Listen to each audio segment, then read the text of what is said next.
বিশ্বকবি রবীন্দ্রনাথ ঠাকুরের একটি বিখ্যাত ছোট্ট কবিতা কবির শ্যামলী কাব্যগ্রন্থ থেকে আজ আমি পাঠ করে শোনাব।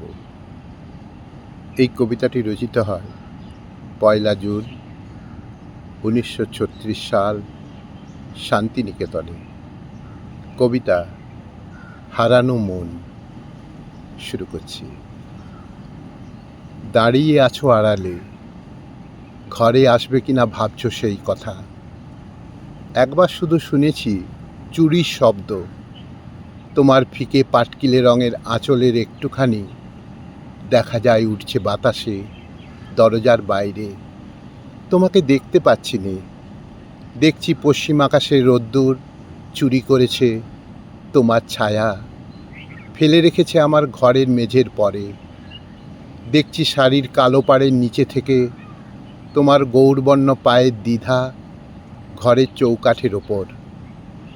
আজ ডাকবো না তোমাকে, আজ ছড়িয়ে পড়েছে আমার হালকা চেতনা, যেন কৃষ্ণপক্ষের গভীর আকাশে নীহারিকা, যেন বর্ষণ শেষে মিলিয়ে আসা সাদা মেঘ শরতের নীলিমায়।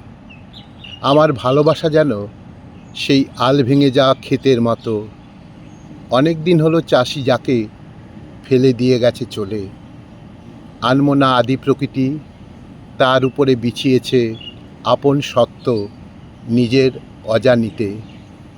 তাকে ছেড়ে উঠেছে ঘাস, উঠেছে অনামা গাছের চারা, সে মিলে গেছে চারিদিকের বনের সঙ্গে।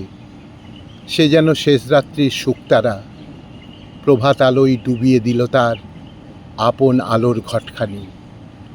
আজ কোনো সীমানা দেয়া নয় আমার মন, হয়তো তাই ভুল বুঝবে আমাকে। আগেকার চিহ্নগুলো সব গেছে মুছে, আমাকে এক করে নিতে পারবে না কোনোখানে, কোনো বাঁধনে বেঁধে।